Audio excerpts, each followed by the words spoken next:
Good morning, gentlemen. Colonel Hetherington asked me to come up here and speak about my experiences on September 11th, 2001. And while they weren't necessarily very exciting or heroic, I think that they changed me for the better. September 11th, I was stationed at Camp Pendleton, California. I was a young sergeant working as a military policeman. We were responsible for the security and law enforcement on the base. It's about 100,000 people that live on that base. The base is about the size of Dakota County. My wife was 9 months pregnant. She actually started her maternity leave that day, so we were expecting my daughter, our first child, any day now. And I wasn't actually working that day. It was a training day, so we came in early at about 5:30. We went for a run, and when we got back from the run, we were cooling down in the parking lot, and one of our other sergeants came out and said, "Hey, a plane just flew into the World Trade Center." And we were kind of like, okay, well, that's not very good, but accidents happen. And we continued cooling down, and a little bit later he comes out and he said, "A plane just flew into the other tower." And up to this point, in my entire Marine Corps career, it was a peacetime Marine Corps. The last war that we had really fought was the Gulf War, which was prior to me coming in. And with those words right there, our entire mentality changed. We were now at war, and we've been at war every day since. For all of your entire life, our country has been at war. No other generation has had that. And so we flipped a switch, and we went to, there were so many unknowns, and we're thinking we are about to be attacked. So we all put on our gear, and we started running around, and we were unprepared for this. We were unprepared to defend our base in the United States, and here we were being attacked on our homeland. And so I was just going nonstop. We're putting people in position, getting weapons, getting Humvees, getting concertina wire and barriers, and I was just going nonstop.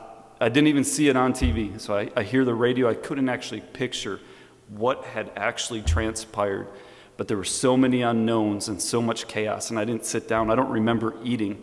And so as military policemen, one of the things that we do is we raise the flag every day. So we raise and lower the flag. We do colors. And so we were all going, and it was probably about 19:30, 7:30 in the evening. In the Marine Corps, we lower the flag at sunset. And they came over the radio and they said, "Hey, somebody's got to go do colors," because nobody was even thinking about that. And I said, "I'll get it." And so I'll tell you this, on a Marine Corps base, it's busy all the time. Weekends, nights, there's always people, there's always stuff going on. But at this point, we had sent everybody home. We had everything locked down, and it was just deserted. And so I was out there with another Marine, and we were getting ready to do colors, and it's just complete silence, which I've never heard on a base before. And as they started playing Retreat, and we start slowly lowering that flag, my mind, for the first time, I'm thinking about where we were. And I was questioning, it seems kind of crazy, but are we going to be raising this flag tomorrow? Because we didn't know. And I thought about my daughter and what kind of world she was being born into, future generations, you men. What did it hold for you? And as tears were running down my face, I had a whole new appreciation for what it meant to be an American, what that flag represented. And I was patriotic before that. I joined the Marine Corps for a reason. But then to actually realize what it meant to be an American. And I knew that if I had anything to do with it, we would be raising that flag the next day. And so I ask all of you to try to put yourself in that position. And I know it's hard because I could never imagine something as galvanizing as this incident. I knew about Pearl Harbor. I knew about other significant events, but they just seemed like history to me. And so what you need to realize is not much has actually changed for you. My daughter is still in a good country, in a good world. You are growing up in a good country, in a good world, despite the horror that happened on that day. And a lot of that is because of the men and women who went forward, who have been fighting that war since that day, but also because we as a country were able to come together and work together and galvanize without being divided and put politics aside to respond to this.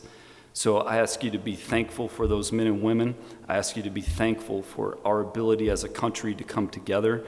I pray that we're able to come together again as a country, and I pray that it doesn't take something as horrific as 9/11 to do that.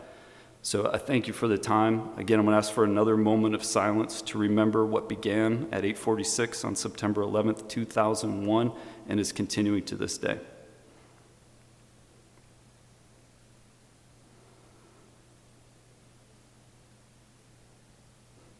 Gentlemen, thank you.